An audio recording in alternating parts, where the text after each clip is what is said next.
Hello viewers, welcome to my YouTube channel Creative Bytes. आज ये हमारा फर्स्ट वीडियो है जो हम आपके साथ शेयर करेंगे। इस वीडियो में सबसे फर्स्ट वीडियो में हम स्टार्ट करेंगे वेब डेवलपमेंट की सीरीज़। तो चलिए स्टार्ट करते हैं अपने वीडियो को।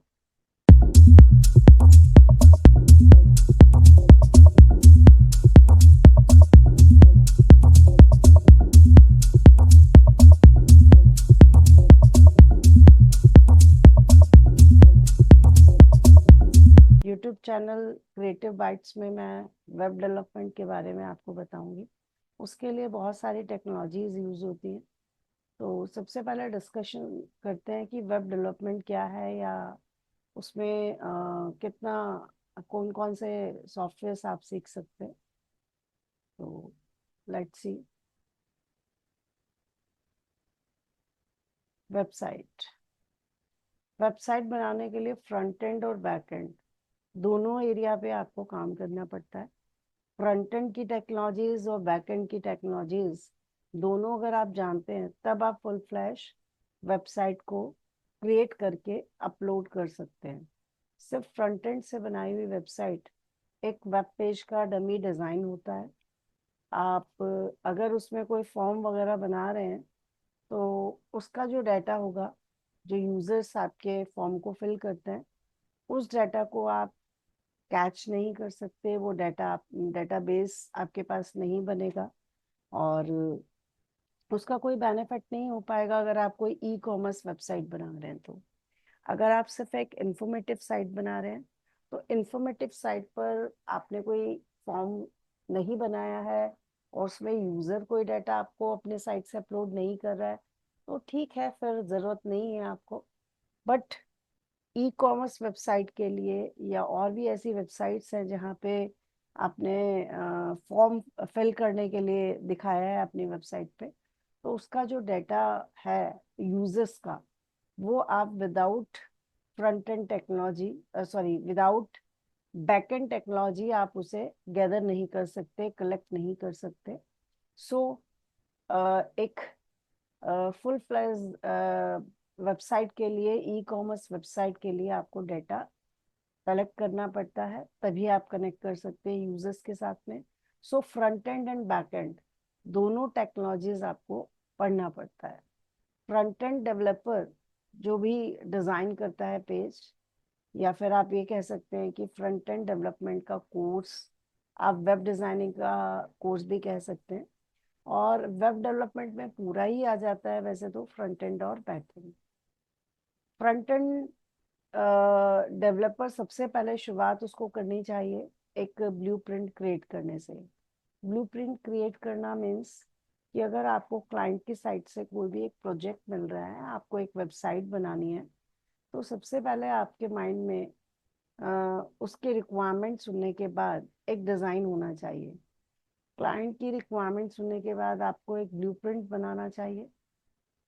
ब्लूप्रिंट आप फोटोशॉप, फिग्मा, एडोब एक्सडी या किसी भी टेक्नोलॉजी के थ्रू बना सकते हैं। और अगर आप ये काम नहीं कर रहे हैं तो ज़रूर आप किसी अगर ऑर्गेनाइजेशन में काम कर रहे हैं तो कोई और पर्सन, कोई और एम्प्लॉय होता है जिसका काम वेब पेज को डिज़ाइन करने का रहता है, तो वो इनमें से किसी भी टेक्नोलॉजी से ब्लूप्रिंट क्रिएट करता है। ब्लूप्रिंट क्रिएट करने के बाद वो जो डिज़ाइन होता है वो क्लाइंट के साथ डिस्कस होता है, आप उसे दिखाते हो, और जब वो ओके करता है तब आप वेब पेज अपना डिज़ाइन करना स्टार्ट कर देते हो। वेब पेज को डिज़ाइन करने के लिए सबसे पहले आपको HTML से स्टार्ट करना पड़ता है। HTML मैंने बोला, HTML5 नहीं बोला, बात वैसे एक ही है। एक्चुअली जैसे बुक्स के एडिशन होते हैं ना, इसी तरीके से सॉफ्टवेयर के वर्जन होते हैं। तो जो HTML है इसकी हिस्ट्री अभी हम डिस्कस करेंगे कि पहले कौन सा वर्जन आया, फिर कौन सा आया, क्या उसमें चेंजेस थे, उसका एक लिटिल बिट डिस्कशन हम आपके साथ करेंगे। लेकिन उससे पहले हम जान लें कि फ्रंट एंड टेक्नोलॉजी में या फ्रंट एंड डेवलपर किन किन टेक्नोलॉजी को यूज करेगा और क्यों। तो ये देखिए, HTML को यूज करके आप अपने वेब पेज का रफ स्ट्रक्चर क्रिएट कर सकते हैं। ये रफ स्ट्रक्चर या लेआउट का मतलब क्या? अगर आप एक बिल्डर हैं और आपको किसी बिल्डिंग को बनाने का प्रोजेक्ट मिला हो, तो बिल्डिंग का भी ब्लूप्रिंट बनाने के बाद जब क्लाइंट ओके कर देता है, तो आप उसका पहले एक स्ट्रक्चर खड़ा करते हैं। मतलब बिल्डिंग का को रॉ मटेरियल ला करके बिल्डिंग का एक जो आप स्ट्रक्चर खड़ा करते हैं, तो वो लुक एंड फील नहीं देता। लुक एंड फील के लिए फिर आपको दूसरी टीम्स को बुलाना पड़ता है जब स्ट्रक्चर ओके हो जाता है, खड़ा हो जाता है। उसमें painter, interior decorator, furniture work, glass work, ये सारे काम चलते हैं जो लुक एंड फील के लिए होते हैं, डिजाइनिंग के लिए होते हैं। प्लस में बिल्डिंग में और भी चीजें होती हैं जो सिक्योरिटी या और भी किसी फंक्शन के लिए होती हैं। तो सेम एज अगर मैंने HTML से अपना वेब पेज का एक रफ स्ट्रक्चर क्रिएट किया है टैग्स को देके। टैग क्या होते हैं बताएंगे आपको। तो उसको देने के बाद आपको CSS यूज करना पड़ेगा। CSS का वर्जन 3 हम पढ़ेंगे, जो कि लेटेस्ट है, अभी CSS 4 नहीं आया है। तो CSS का काम जो होता है वो ब्यूटीफाई करना होता है अपने वेब पेज एलिमेंट्स को, just for look and feel. Then again Bootstrap. Bootstrap को आप यूज करते हैं रेस्पॉन्सिव वेबसाइट बनाने के लिए। Now what is responsive website? Responsive website वो होती है जो किसी भी डिवाइस पे आराम से ओपन हो जाए। अगर आपने किसी भी ऐसे फ्रेमवर्क को यूज नहीं किया है, या फिर आपने मीडिया क्वेरी का एक कॉन्सेप्ट होता है जो CSS में होता है, उससे भी आप अपने वेब पेज के एलिमेंट्स को रिस्पॉन्सिव बना सकते हो। मान लीजिए आपने दोनों ही यूज नहीं किए और आपकी वेबसाइट अगर किसी बड़ी स्क्रीन पे तो ठीक ओपन हो रही है, लेकिन जैसे ही आप उसको मोबाइल पे या टैब पे ओपन करते हो, तो उसके जो एलिमेंट्स हैं वो स्कैटर्ड हो जाते हैं और आप उन्हें ठीक से देख नहीं पाते, और पूरी वेबसाइट के एलिमेंट्स का लुक खराब हो जाता है। तो ये मैंडेटरी है कि आप किसी भी ऐसी टेक्नोलॉजी का यूज करो जो आपके वेब पेज को रिस्पॉन्सिव बना दे। तो हम आपको बूटस्ट्रैप के क्लासेस लेंगे बाद में, आएंगे उसकी वीडियोस। जावास्क्रिप्ट। जावास्क्रिप्ट क्या करता है? जावास्क्रिप्ट आपके वेब पेज को एक डायनेमिक वेब पेज बनाता है, सो एज आपकी वेबसाइट डायनेमिक बन जाए। वेबसाइट दो तरीके की होती हैं, स्टैटिक और डायनेमिक। जो स्टैटिक वेबसाइट्स होती हैं वो एक्चुअली जस्ट इंफॉर्मेटिव साइट्स होती हैं। उन पर हमारा कोई यूजर का कोई एक्शन हो तो उस पर कोई भी रिएक्शन नहीं आता। Informative websites, for example Wikipedia से आपने कोई इंफॉर्मेशन ली, तो वो सिर्फ जस्ट एक इंफॉर्मेशन देगा। वहां पे कोई ऐसा एज सच कोई आपको बटन नहीं दिख रहा है कि यूजर ने क्लिक किया और फिर आगे कोई रिस्पॉन्स उसका आपको देखने को मिल रहा है। लेकिन जो डायनेमिक वेबसाइट्स होती हैं, डायनेमिक वेबसाइट्स में किसी भी एलिमेंट पे, मान लीजिए कि यूजर ने कुछ अपना इवेंट हैंडल किया, किसी भी एलिमेंट पे नहीं। अगर आपने अपने वेब पेज में ऐसा डिजाइन रखा है कि मान लीजिए लेट्स सपोज एक लॉगिन पेज ही है, उसमें आपने यूजर नेम और पासवर्ड डाल दिया और नीचे उसका बटन है लॉगिन, तो लॉगिन बटन पे क्लिक करने पे अगर कोई रेस्पॉन्स नहीं आ रहा है, तो उसका 90% रीजन यही हो सकता है कि भाई डेवलपर ने लॉगिन के बटन क्लिक करने पर क्या होना चाहिए वो दिया ही नहीं है। या फिर आप एक ई-कॉमर्स वेबसाइट में कुछ प्रोडक्ट परचेज करने का सोचते हो, तो वहां पे एक बटन आपको मिल रहा है प्लेस ऑर्डर।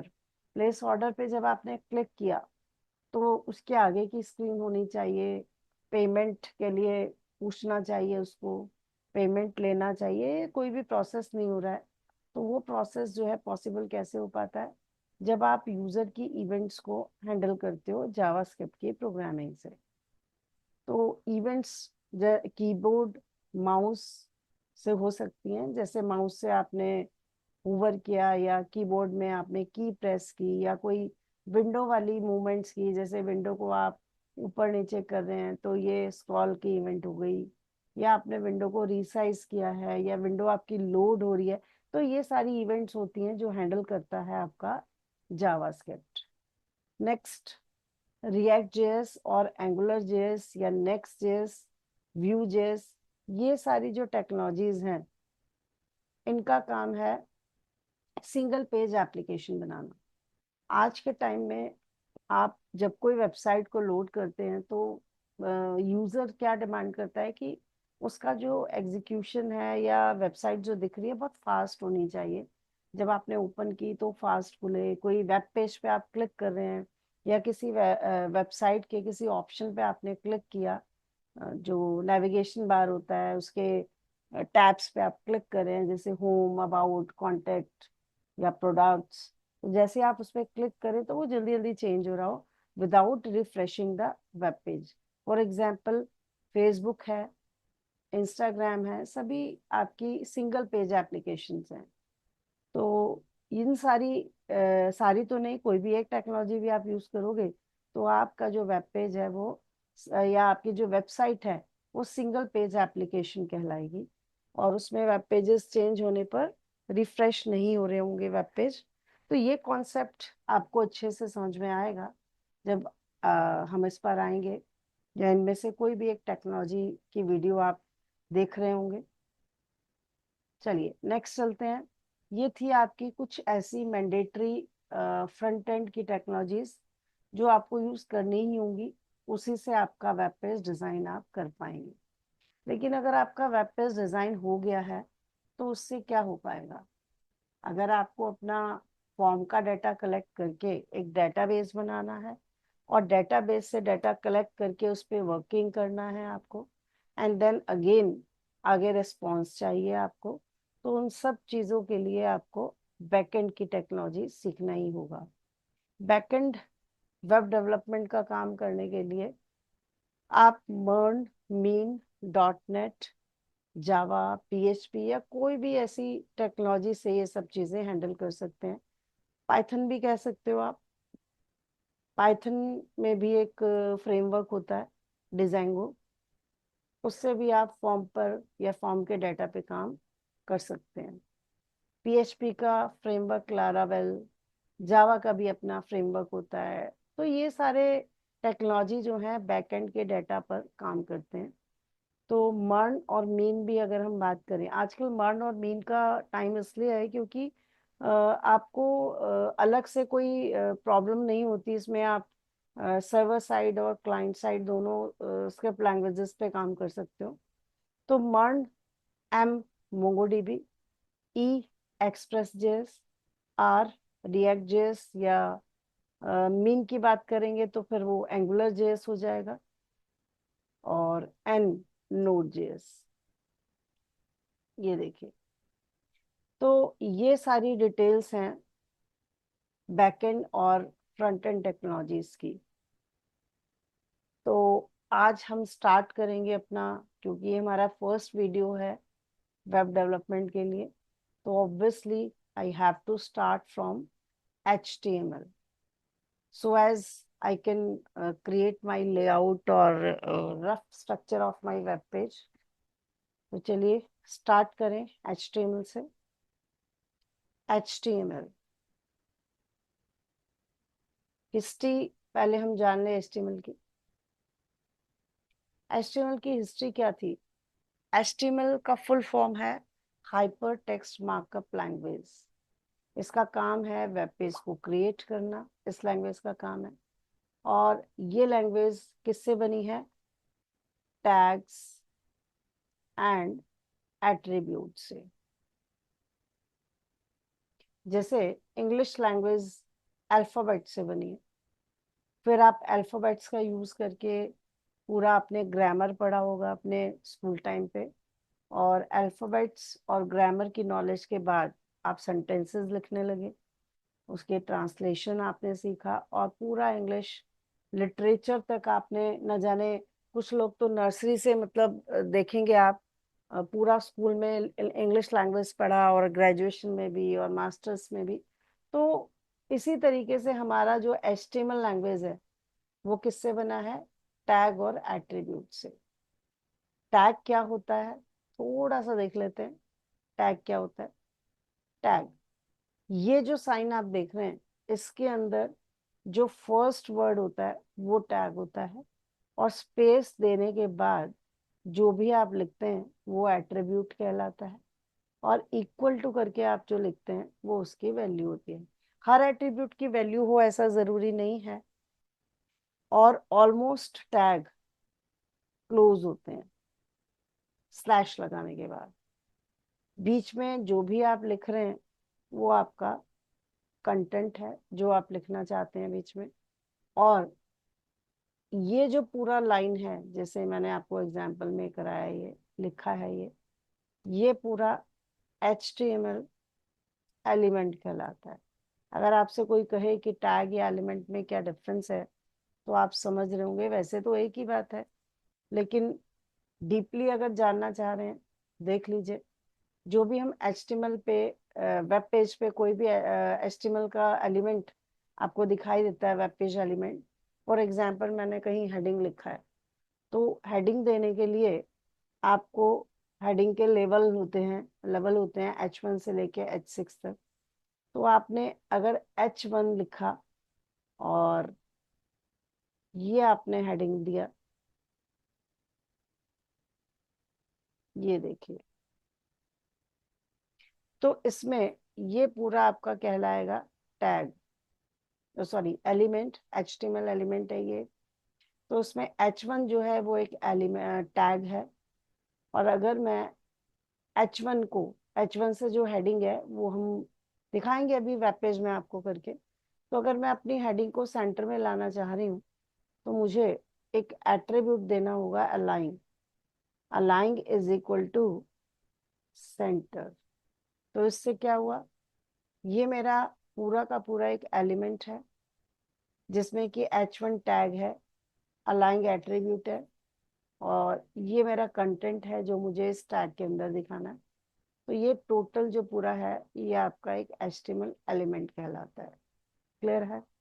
जब हम अभी टाइपिंग करेंगे, अपना एक वेब पेज बनाएंगे, तो वापस फिर से इसको डिस्कस करेंगे, बट उससे पहले HTML की थोड़ी सी हिस्ट्री जान लें।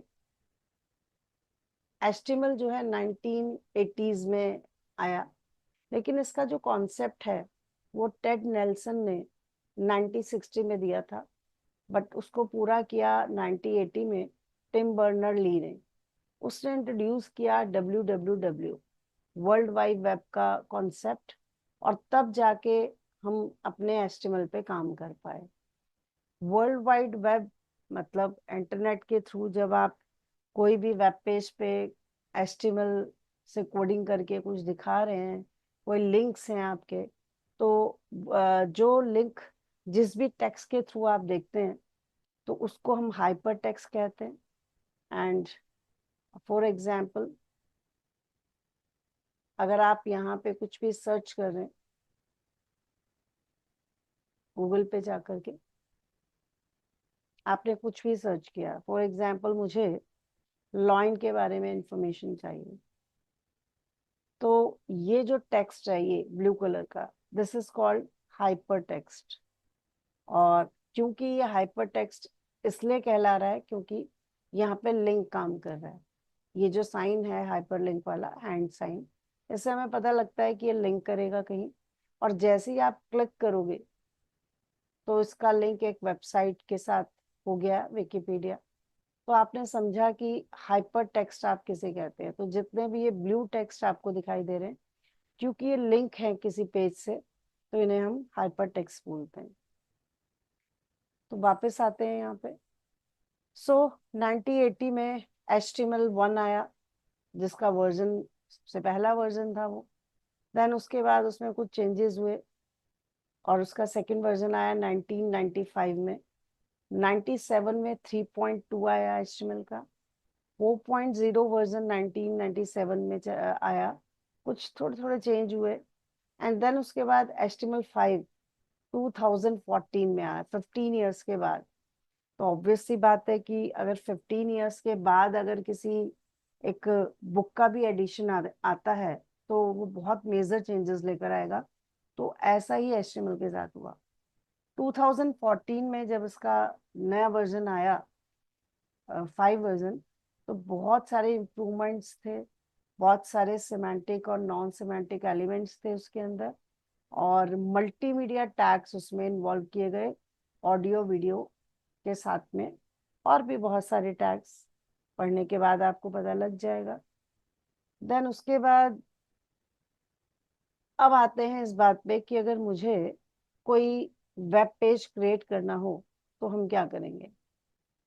किसी भी वेब पेज को क्रिएट करने के लिए मुझे दो चीजें चाहिए, या तो एक टेक्स्ट एडिटर चाहिए, या तो नहीं, सॉरी, आपको ऑप्शन नहीं चलेगा, आपको दो सॉफ्टवेयर चाहिए, या एक टेक्स्ट एडिटर नोटपैड या Notepad plus plus, Sublime, VS Code, Atom, bracket, etcetera. Etcetera ऐसे लिखा क्योंकि मार्केट में बहुत सारे टेक्स्ट एडिटर हैं, आपकी अपनी पसंद है, आप कुछ भी ले सकते हैं, डजेंट मैटर कि आप किसमें कोडिंग कर रहे हैं। कोडिंग करने के लिए जो अलग अलग आप सॉफ्टवेयर उठाते हैं उसमें डिफरेंसेस कुछ नहीं होते हैं। जैसे फॉर एग्जांपल मैं नोटपैड में अगर कोई भी टाइपिंग करती हूँ किसी भी लैंग्वेज की, किसी भी लैंग्वेज के लिए आप कोड टाइप कर सकते हो, तो वहां पे कोई हेल्पिंग टैग नहीं मिलेगी आपको, जो हेल्प टिप्स मिलती हैं वो नहीं मिलेंगी, आपको खुद से लिखना होगा जो भी पूरा लिखना है। लेकिन अगर आप कोई और टेक्स्ट एडिटर यूज करते हो तो वहां पे आपको हेल्प मिलेगी। जैसे फॉर एग्जांपल मैंने सबलाइन में एक न्यू फाइल क्रिएट करना है, इसको क्लोज कर देते हैं। ये न्यू फाइल क्रिएट करना है मुझे इधर। तो अगर आप बेटर है, अगर आप टिप चाहते हैं, हेल्प चाहते हैं यूजर से, तो यहाँ क्लिक करें और पहले ही बता दें कि मुझे HTML वेब पेज क्रिएट करना है HTML से। तो यहाँ जब मैंने अपनी टेक्नोलॉजी यूज की और जैसे ही आपने ऐसे लिखा तो वो आपको स्निपेट देने लगेगा HTML के। अगर वो स्निपेट मैंने ले लिया एंटर करके, शॉर्टकट शॉर्ट कोड्स एंटर किया, तो बॉयलर प्लेट आपकी रेडी है। ये बेसिक एक स्ट्रक्चर बनाने के लिए जो मैंडेटरी टैग्स हैं वो आ जाते हैं। तो यहाँ पे आप समझें कि ये वाला जो टैग है डॉक टाइप, ये डॉक टाइप HTML जो है ये कुछ नहीं करता है, इसका कोई क्लोजिंग टैग नहीं होता है। इसको अगर आप सबसे पहले लगा देते हैं तो हमारा जो वेब ब्राउजर है जब एग्जीक्यूट करेगा, मेरे वेब पेज को ऑन करेगा, तो वो समझ जाएगा कि मैं HTML5 के नए वाले टैग्स जिसमें मल्टीमीडिया के भी टैग्स रहेंगे वो मैं यूज करने वाली हूँ, तो वो उसको देखेगा। एंड देन सबसे पहला टैग है HTML। HTML को क्लोज करना होता है स्लैश के साथ। HTML में दो पार्ट्स होते हैं, हेड एंड बॉडी। ये देखिए, हेड पार्ट में एक टैग आता है आपका टाइटल। हेड पार्ट में बहुत ज्यादा टैग्स नहीं होते हैं, बहुत लिमिटेड टैग्स होते हैं, या फिर आप ये कह सकते हैं कि जितने भी टैग्स बने हैं ना HTML के, उसमें से 5 या 10% भी नहीं होंगे जो हेड पार्ट में आते हैं। ऑलमोस्ट सारे टैग बॉडी पार्ट के लिए बने। बॉडी किसे कहते हैं समझेंगे अभी। तो चलिए, ये सबलाइन में मैंने किया, लेकिन ऐसा जरूरी नहीं कि आप सबलाइन में काम करें। ज्यादातर लोग VS कोड में काम करते हैं, ठीक। बट मैंने भी बहुत सालों से ट्रेनिंग दी है वेब डेवलपमेंट के टेक्नोलॉजीज की, और हमेशा से एक ही रूल यूज किया मैंने कि जब आप स्टार्ट करते हैं, जो बिगनर्स होते हैं उनको मैं सजेस्ट करती हूँ कि वो प्लेन नोटपैड में टाइपिंग करें। प्लेन नोटपैड में जब टाइपिंग करते हो आप, तो आपको कोई टिप्स इस तरह की नहीं मिलती। जैसे फॉर एग्जांपल यहाँ पे एक और टैग मुझे लगाना है, लिंक करके। लिंक का टैग क्या करता है डिस्कस करेंगे, बट आप सिर्फ ये देखिए कि अगर आप यहाँ कोई भी टैग लिख रहे हैं और आपने वो हेल्प ले लिया स्निपेट से, तो आपका वो टैग का आगे के जो एट्रीब्यूट्स है वो उसे कंप्लीट कर देता है खुद ही। तो बिगनर्स को मैं इसीलिए मना करती हूँ कि वो ना यूज करें कोई टेक्स्ट एडिटर इस टाइप का जहाँ पे ऐसे टिप्स मिले। क्योंकि उन टिप्स मिलने में वो क्या करेंगे कि सब वैल्यू यहाँ पे पुट अप कर देंगे, और उनको इस बात का कुछ मालूम ही नहीं होगा कि ये एट्रीब्यूट किसका क्या काम है, किसको कैसे देना है। तो इसीलिए हमेशा मेरा सजेशन रहता है कि जब आप ये टेक्नोलॉजी पढ़ना स्टार्ट करें, वेबसाइट बनाना स्टार्ट करें, या सीख रहे हैं, आप लर्नर हैं, तो आपको स्टार्टिंग में 2-3 फाइल की टाइपिंग जो है प्लेन नोटपैड में करना चाहिए, क्योंकि वहां तो कोई टिप आपको मिलने वाला नहीं है, खुद ही लिखना है जो भी लिखना है। तो चलिए स्टार्ट करते हैं अपना फर्स्ट वेब पेज बनाने के लिए। अपने फर्स्ट वेब पेज में ट्राई करते हैं कि हम ये जो टैग्स हैं सिंपल थोड़े से इन्हें हम आपको बताएं। तो यहाँ पे मैं एक और न्यू फाइल बना लेती हूँ। जैसे कि मैंने कहा कि हमारी फर्स्ट फाइल है, तो हम प्लेन नोटपैड में बनाएंगे, ताकि वो बॉयलर प्लेट या बेसिक जो था वो हम खुद से टाइप करें। तो स्टार्ट करते हैं। फर्स्ट टैग वैसे तो आना चाहिए ये, लेकिन अगर आप स्टार्टिंग में ये ना भी दें तो चलेगा, दे देते हैं। इसका क्लोजिंग नहीं होता। देन HTML, HTML का एंड होता है ये। HTML टैग के दो पार्ट्स होते हैं, हेड और body, head and body. Just wait, body, ये देखिए। अब बॉडी किसे कहते हैं एग्जीक्यूट करेंगे तभी मालूम होगा।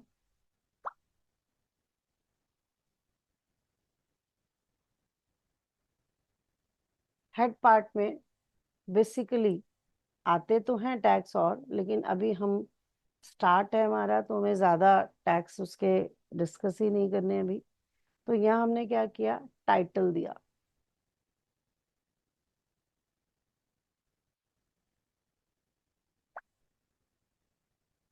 फर्स्ट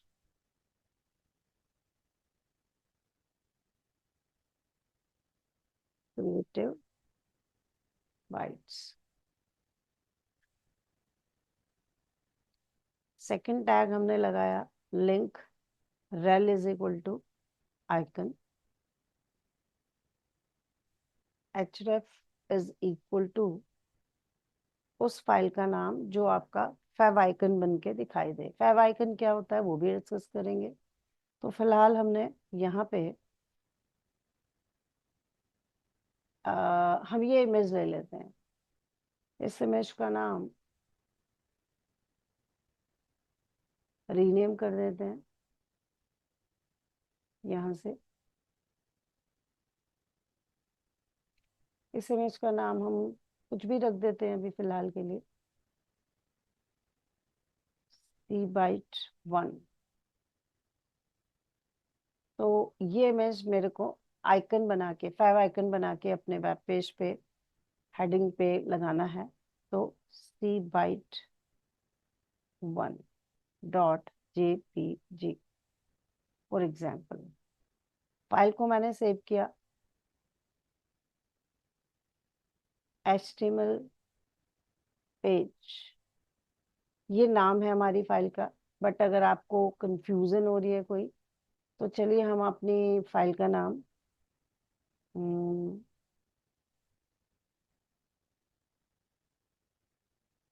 वेब पेज 1 रख लेते हैं।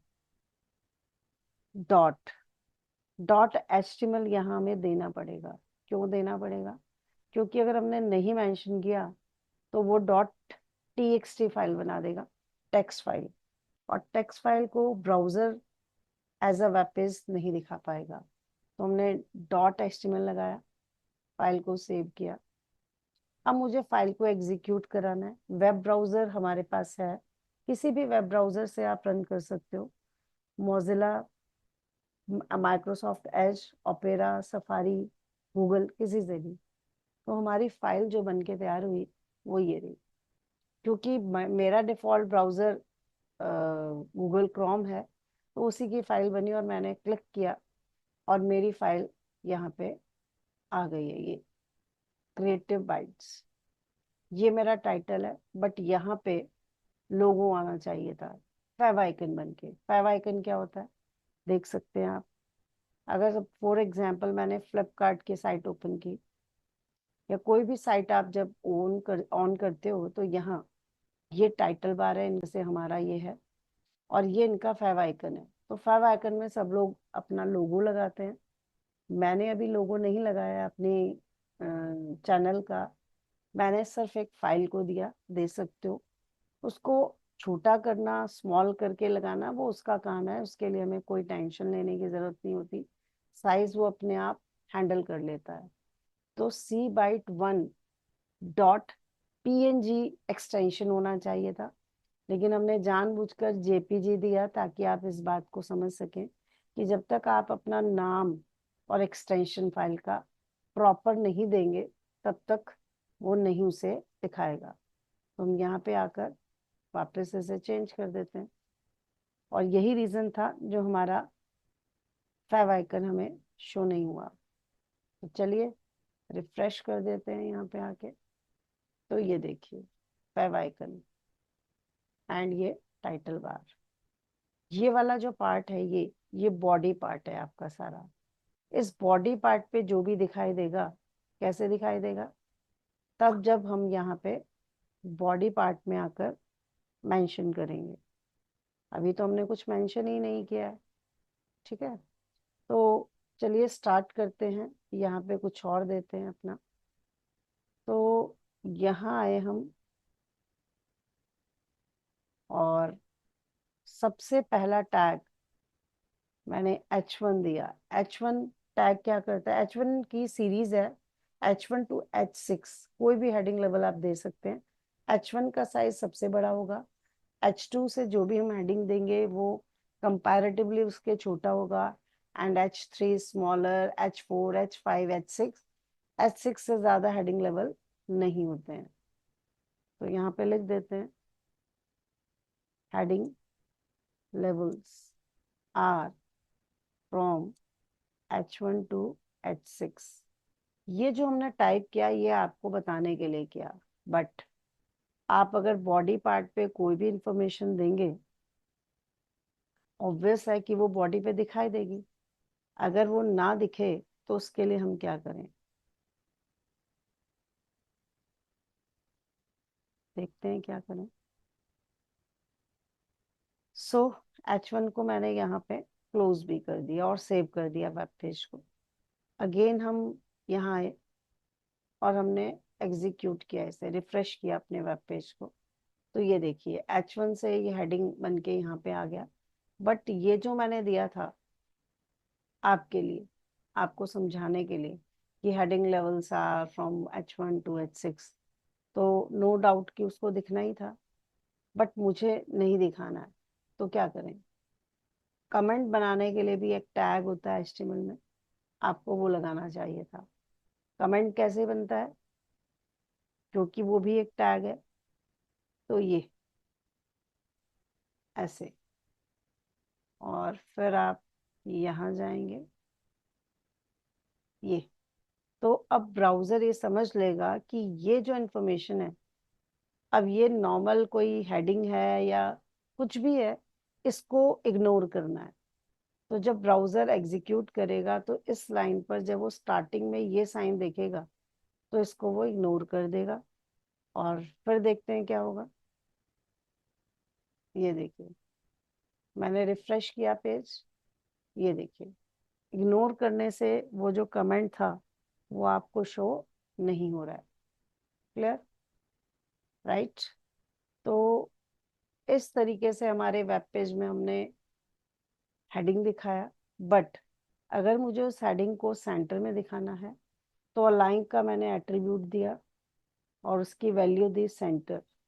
तो इस तरीके से जो HTML लैंग्वेज है वो टैग्स और एट्रीब्यूट से बनी हुई है। जब फिर से रिफ्रेश करेंगे, तो हमारा जो हेडिंग है वो आपको सेंटर में दिखाई देगा। देन उसके बाद अगर यही हेडिंग मैं H2 से दिखाती हूँ,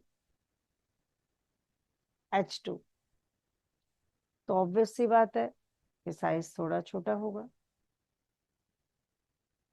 अब ये जो साइज आ रहे हैं, अगर आप जानना चाहते हैं कि इनका अप्रॉक्सीमेट क्या साइज होता है, तो वो मैं आपको पूरा कंटेंट प्रोवाइड हम करेंगे डिस्क्रिप्शन में। ये सारे जो कंटेंट्स हैं इन फाइल्स के, ये आपको मिल जाएगा। तो यहाँ मैंने टाइप कर दिया है कि H1 का जो साइज है वो अराउंड 24 पिक्सल टू 36 पिक्सल के बीच में रहता है, और H2 से छोटा होता है, उसका ये रहता है H3, H4, H5 and H6। Obvious सी बात है कि जितना आप ज्यादा लेवल यूज करेंगे उतना साइज स्मॉल होता चला जाएगा, स्मॉलर देन बिफोर। ओके, तो ऐसा भी नहीं है कि जब आप हेडिंग को यूज करेंगे तो वो हेडिंग जो है आपको सीरीज में यूज करनी पड़ेगी, ऐसा कुछ नहीं है। आप कोई भी हेडिंग कभी भी यूज कर सकते हैं, सीक्वेंस को यूज करना पड़ेगा ऐसा नहीं है। अलाइंग बाय डिफॉल्ट सेंटर होता है, लेफ्ट होता है, बट अगर आपको राइट भी देना है तो आप दे सकते हैं।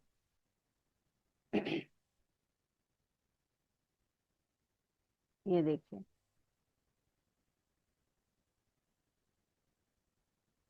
तो H4 का जो साइज है ऑब्वियस है वो छोटा रहने वाला है,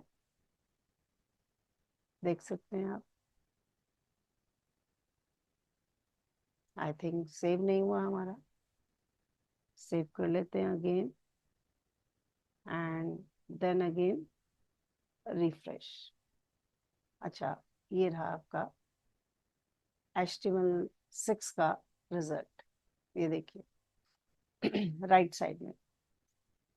तो H1, H2, H3, H4, H5, H6 ये हमारे हेडिंग लेवल हैं, जो चाहें आप यूज कर सकते हैं।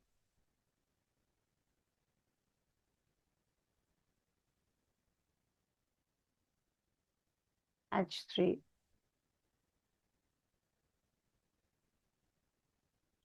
H5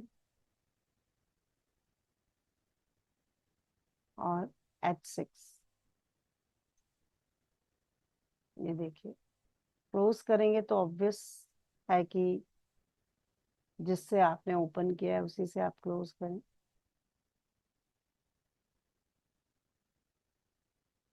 चलिए रिफ्रेश कर लेते हैं आपको दिखाने के लिए। Now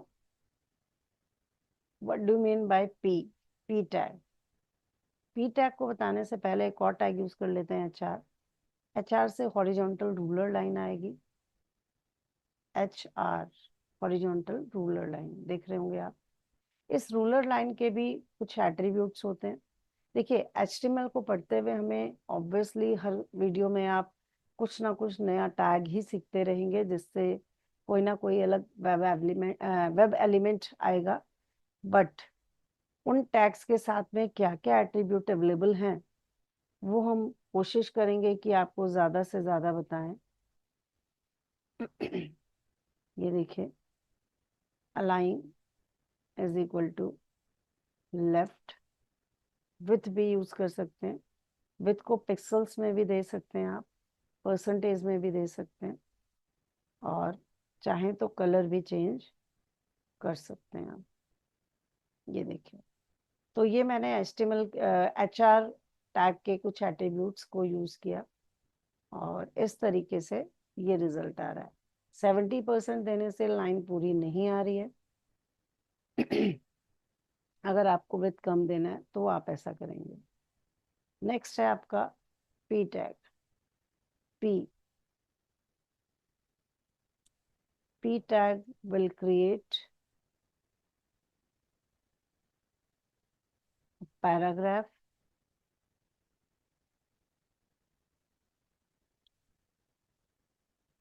from new line।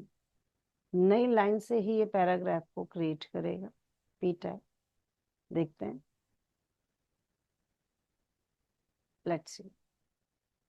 अब पी टैग को भले ही आप साथ में भी देते अगर इसके, तो उससे कोई फर्क नहीं पड़ने वाला था, क्योंकि HTML में जो टैग्स हैं वो दो नेचर के होते हैं, ब्लॉक टैग और इनलाइन। जो इनलाइन टैग हैं वो सेम लाइन पे आते हैं, और जो ब्लॉक टैग हैं वो हमेशा न्यू लाइन से आते हैं। तो मैंने चाहे यहाँ पे दिया, बट फिर भी उसने साथ में नहीं दिखाया है चार के। स्पेस था, वो दिखा सकता था बट नहीं शो किया। तो always it will create a new line. अगर मुझे, चलिए,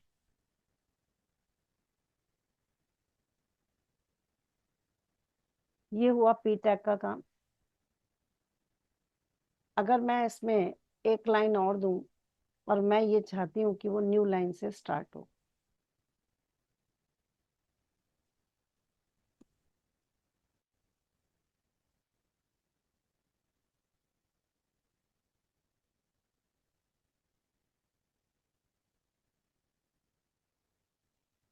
तो वो उसको अपने आप न्यू लाइन पे शो करने वाला नहीं है।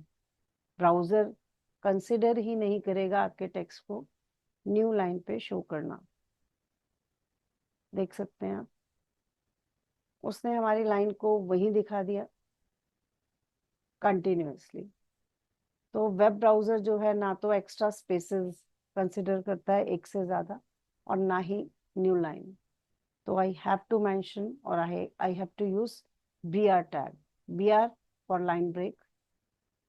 नाउ आप देख सकते हैं कि उसने लाइन ब्रेक को लिया। अगर मुझे किसी भी दो वर्ड्स के बीच में ज्यादा स्पेसेस यूज करने पड़ जाते हैं, जैसे मैंने यहाँ पे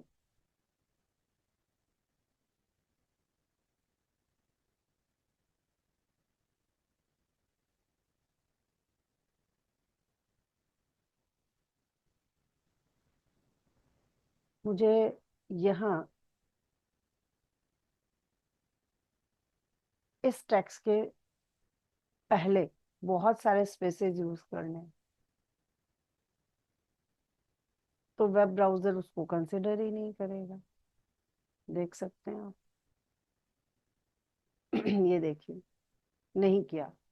बाय डिफॉल्ट एक स्पेस कंसिडर करता है, वही किया। तो अब क्या करें? तो उसके लिए आप यूटीएफ कैर कोड यूज कर सकते हैं। NBSP, ये टैग नहीं है। टैग होता तो इन ब्रैकेट्स के बीच में होता। तो NBSP अगर आप यूज करते हैं तो एक NBSP से एक ही स्पेस आएगा।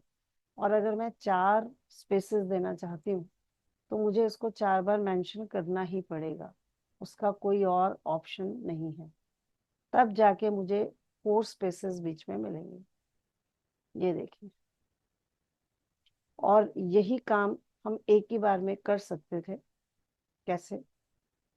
फिर से लेते हैं।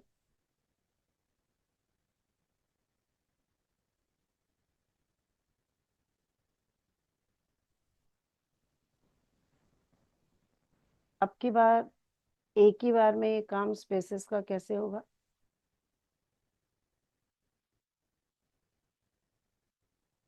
EMSP, अगर हम EMSP का यूज करें यूटीएफ कैट्स कैर कोड से, NBSP को हम यूज नहीं करने वाले। EMSP, तो फिर आप जितने चाहे EMSP से 3 या 4 स्पेसेस एक साथ आ जाते हैं। तो ये देखिए, सेम। सो आज की वीडियो में मैंने आपको HTML की हिस्ट्री डिस्कस की, कि HTML का जो हमने स्टार्ट किया वो कब से स्टार्ट हुआ, HTML क्या करता है, उसका फंक्शन क्या है। उसके हमने बेसिक थोड़े से टैग आपके साथ डिस्कस किए। अगर आपको मेरी वीडियो ज़रा से भी यूजफुल लगी, आपको मेरा कंटेंट यूजफुल लगा, अच्छा लगा, तो please like it, subscribe it, and comment for me, for my video. और अगर आपको कोई डाउट्स हैं तो भी आप कमेंट सेक्शन में लिख सकते हैं। मेरा पूरा मटेरियल आपको डिस्क्रिप्शन से मिल जाएगा। और okay, bye, see you in next video. Okay.